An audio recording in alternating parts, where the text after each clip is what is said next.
everyone, Mario again, coming at you another movie review. Today I'm reviewing a film from 1994 that was nominated for several Academy Awards, and sadly it didn't win any of them. It lost to most of them lost to the big winner that year, Forrest Gump, and one of them had actually lost to the action movie Speed, which I can see why I probably lost that one, but it should have at least won one of the other ones. But if it's going to lose to a film, might as well lose to an equally good film. Anyway, the film I'm talking about is a film directed by Frank Darabont, starring Tim Robbins, Morgan Freeman, Bob Gunton, William Sadler, Clancy Brown, among others.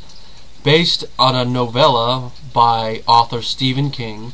It, of course, is The Shawshank Redemption. Now, sad thing I'll say about this film is it barely made back its budget. During its theatrical run, it was made for $25 million, which I could say you could actually see a majority of that money up on the screen, at least in how the film was shot and everything. And sadly, it only made like $28 million. But luckily, it's one of those films that gets its due years after it's originally released.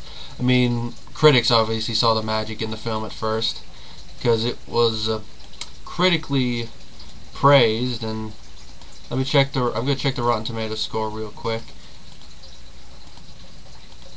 Sorry, I know I usually open these before I start. Oh yeah, it has a 90% on Rotten Tomatoes with the critics, and it's 8% higher with the audience. So it's a film that with them clicks, and even on IMDb its score is decent. I think this is one of the highest scores I've ever seen, 9.3. So it's a movie that clicks with anyone, and I've really never heard anyone say a bad thing about this film. It's kind of hard to imagine people hating these films. That's just one of those films that's like, usually it should click with everyone. And again, I bet there's people out there that do hate it, but probably not that many. Anyway, it was nominated for Best Picture, Best Actor for Morgan Freeman, Best Adapted Screenplay, Best Cinematography, Best Film Editing, Best Original Score, and Best Sound Mixing, which I will say it deserved to be nominated for all of them. If anything, I think it also should have been nominated for Best Supporting Actor for Bob Gunton, who played the warden in the movie, but that's just me. Now, anyway, the plot of the movie is it starts in 1947, where our main character, a banker named Andy Dufresne, is convicted of murdering his wife and her lover based on circumstantial evidence. Now, someone's probably going to say, why was he convicted? Circumstantial evidence doesn't really work. If this was a trial nowadays, he wouldn't be convicted. Sadly to say, you can actually prove murder with circumstantial evidence. Sad thing is if the guy turns out to be innocent or not, and you just use circumstantial evidence to bootstrap someone, but you can use it to prove a murder, which, on a side note, just because the whole circumstantial evidence thing, that's one of the reasons why I think that some of the people who thought there wasn't enough evidence for, let's say, the Casey Anthony murder trial, they need to do their research with the law. Circumstantial evidence can be used. It's just that you have to try a little bit more with it, unless, of course, it's circumstantial evidence that, like what they had, fingerprints and stuff that really points to them.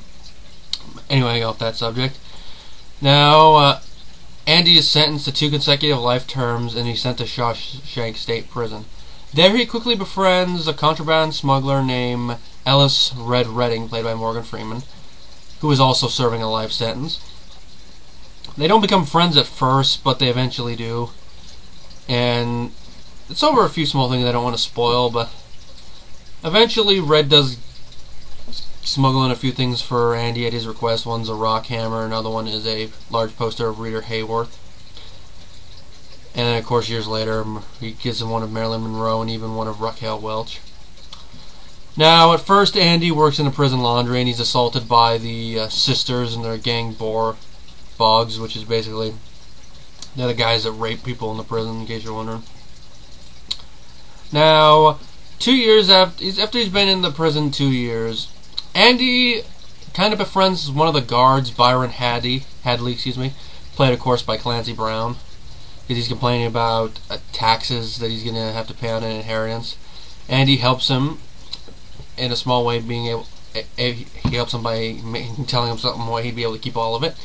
And of course, because of this, Hadley, spreads the word about Andy being good with taxes and everything. He helps all the guards over the next couple of years, and eventually he helps the warden with this one scheme that is one of the main things near the end of the movie.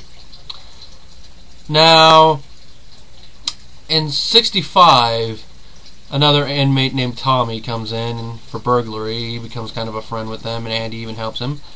And of course, from there we find out that Andy was wrongfully convicted, and you could tell that that's going to be a major point of the film. And I'm not really going to spoil the last part of the film, but let's just say it involves a prison break. I'm not going to spoil the context of it, but everyone who's probably heard this film probably is aware of this. They made fun of it. I mean, this movie was one of the 3 Stephen King films that they parodied in that episode of Family Guy called 3 Kings, which they did a good job parodying it. But anyway, like I said, that's about all the plot I'm going to go into. But let's just say I do like the ending. And I have read the novella. I actually read it all in one night, actually. It's over there. I could go get it, but I don't feel like getting up right now. Now, this novella is called Rita, Hayworth, and Shawshank Redemption, and anyone who just knows the plot based on the movie should be able to tell why that's an interesting title. And it's in the same novella collection that 2 other Stephen King adaptations were taken from. The first one, of course, was made before this. That was Stand By Me from the novella The Body, and then one that came out a couple years afterwards, Apt Pupil, which, of course, you know, the one about the escaped Nazi, which that one was an interesting one too. Only one of them hasn't been adapted yet, and I don't know why, but maybe one day we'll see it. And story-wise, some people might say this is a departure for King because most of his most famous stuff had some horror elements, but I have to say he can create drama pretty well when he sets his mind to it. It's just, and of course this is one of the more critically appraised the King films, which, like I said before, deserves to be. And it strikes a chord with everyone. And I have to say, even though you guys know I don't really agree with this critic that much, let's see, found it somewhere. Dang it, where is it? It was here somewhere. Here it is. Here it is. Hold on. Okay, found it. I was looking in the wrong place. Roger Ebert suggested that the movie is an allegory for maintaining one's feeling of self-worth when placed in a hopeless position. And I have to say that pretty much sums up the movie, because Andy Dufresne, he's placed in prison where, even though we find out he's innocent, so he could basically break down and everything, but no, except for the first couple of years, you know, to quote Monty Python, he always looks on the bright side of life. You know, I couldn't resist the whistle, but it's an interesting allegory, and it doesn't really push it at you until probably towards the end a little bit, but not like, so it'd be kind of obvious, but it works. And I think that's the reason why it struck a chord with everyone, because everyone can understand hope. I mean, the tagline for the movie is "Fear can hold you prisoner, hope can set you free," which is pretty true. Even though the poster just kind of give away the ending a little bit. That's all I'm going to say. But anyway, back to the source material. It is very faithful. It only makes changes when necessary. Like, for example, in the movie, it's only one warden that really runs the prison during Andy's whole time there. Whereas in the book, it's multiple wardens, which raises the question of, multiple wardens are doing this type of scheme and no one caught on? I think it makes more sense if it's just one warden over a long period. But that's just me. And then, of course, in the novella, the character of Red is an Irishman, which they do make fun of, which they do reference once in the movie. Why do they call you Red? Maybe it's because I'm Irish. Hey, you never know. He could be of Irish descent. We never know. Could happen. And I don't remember if they mentioned what Red's crime was in the movie, but in the novella, it's murder, if I remember right. And also, it has more of an open ending in the novella, which I think works for a book. But in a movie, I think it was good to actually show a happy ending, even though they were going to end it the same way as the book. But actually showing the happy ending the way they did, I think works in the movie. And it kind of goes with the whole thing about hope can set you free. And it's just the perfect way to end the movie, because you've loved these two characters throughout the whole movie, that you're just happy that they actually do get a happy ending after all the crap they've gone through, especially in prison. Because what we see in prison is brutal treatment. If they did stuff like this nowadays in prison, they would not be able to get away with it. Just think of it. Our military personnel got in trouble for what they did to the terrorist prisoners. So if they try to stuff that they did to our own prisoners, you know they would get in big trouble with stuff like this. The character of Byron Hadley would have gotten big fines if he really existed. Then again, especially considering it's Clancy Brown playing him. But anyway, Frank Darabont's direction, he did very well with the direction. I'm actually surprised he didn't get a Best Director nomination, not just me. And after this, he directed 2 more Stephen King adaptations. He followed this up in '99 with The Green Mile, which I actually still need to see that movie. You know, Tom Hanks and of course the late Michael Clark Duncan. Then he followed that up with The Majestic, and in his last movie so far. Check to see if he's still alive real quick. Yeah, he's still alive. The last movie he directed so far is The Mist, which from what I understand is actually a pretty faithful adaptation as well. Before this, he directed a movie called Buried Alive, which I'll look into it one day. It's a TV movie. And then his first movie was a movie called The Woman in the Room. Oh, that was also a Stephen King one. It was one of the Dollar Baby ones. Interesting. I'd actually like to see that if I could. But anyway, the score by Thomas Newman. Excellent score, and it really fits the tone of the movie perfectly. Morgan Freeman narrating the movie at times also fits the movie, and it goes with the whole thing of the source material where Red's the narrator.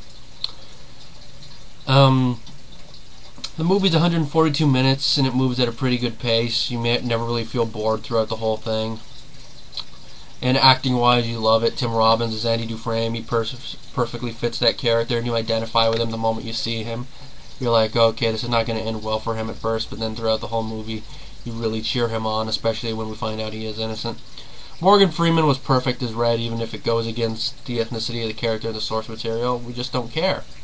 And apparently before Freeman was cast, Clint Eastwood, Harrison Ford, Paul Newman, and Robert Redford were each considered. Each of those might have been interesting, especially to Eastwood. That would have been interesting. Here's a politician word. I can just imagine him doing some of the dialogue. Just a man's word. So you can sit there and look pretty. You know, stuff like that. Sir, what are you doing? I'm going to kill you. Your mama. Yeah, it would be interesting. Like I mentioned before, Bob Gunton, I think, should have been nominated for Best Supporting Actor for his performance as the warden, because he does a pretty good job as being a corrupt warden, and to add to it, he's a Bible thumper. So it makes me wonder if, like, he has a Bible to all of his inmates. What happens if one of the inmates is Jewish, Muslim, Hindu, Buddhist, and they take offense to him assuming that everyone is going to have to read a Bible? Is he going to have Hadley beat him up? Which, that's a perfect segue to Clancy Brown. He was perfect as a corrupt prison guard. You just want to smack him the moment you see him, especially with what he does to that one prisoner that breaks at the beginning. William Sadler as Hayworth, who is a member of Red's gang of friends. He does a pretty good job as well. And Gil Bellows, who plays Tommy, also does a pretty good job. You buy him as a career criminal who's done small stuff and really wants to change his life around a little bit.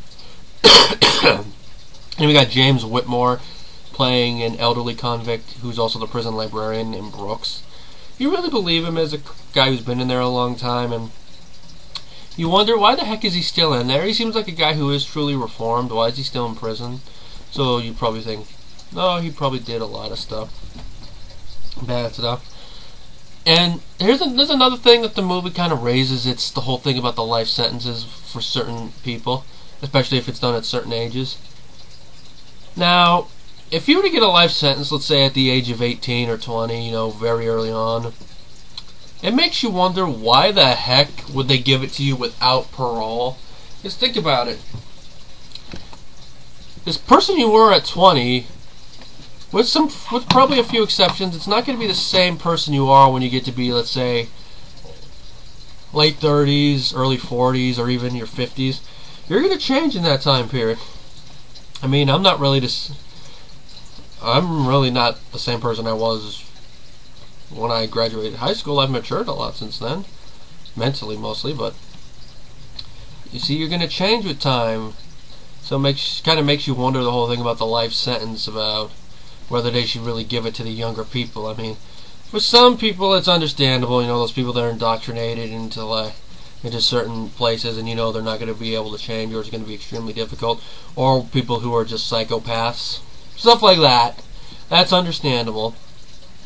But for ones that it's just like a stupid decision that they made without realizing the consequences, that you should probably take into consideration. That's why I like certain places that have laws like that, like England. I don't know if they've changed it since then. Had laws that if like a child commits a crime, they'll give them a sentence, but then they'll reconsider it as the child gets older to see if they've rehabilitated, and it works sometimes. Even though in certain cases the people that are the victims may not like it, but I think it works. It's something that probably our government should probably take into consideration when they rethink these laws. Now, this is mostly stated in a speech Morgan Freeman's character makes near the end, where he laments on the fact he was a stupid kid, and we really see that he really does know what it means to be rehabilitated. Even though his sentence, it sounds like in his speech, he sounds like he doesn't really give a crap whether he's released or not. It's an interesting speech. And the rest of the actors do a good job as well, like Mark Ralston as Boggs, the leader of the prison gang. Jeffrey DeMunn as the prosecuting attorney in Andy's trial. They all do a pretty good job. And as you can tell, this is a film I recommend that you watch if you haven't seen it. I don't know if it has a special edition DVD, because I know it's available on DVD and Blu-ray. The DVD I have doesn't really have any features, last I checked. If the Blu-ray doesn't, that's a shame, because this is a film you'd think would have one, like a commentary at least with Darabont. If anything, I'd like to hear a commentary with Stephen King. Hey, how about a commentary with Darabont and Stephen King? That'd be interesting. Or even a commentary with Robbins and Freeman would be interesting. You know, talking about their things with the movie. And you could even throw Clancy Brown and Bob Gunton in there. Make it a four-way commentary. That'd be very interesting. You know, do some featurettes. See what their feelings on the film are now, and how the film really got its kind of fan base over the years since its original release. Be very interesting. Now, as you can tell, my rating for the film is 5 out of 5, and if you haven't seen it, I recommend it.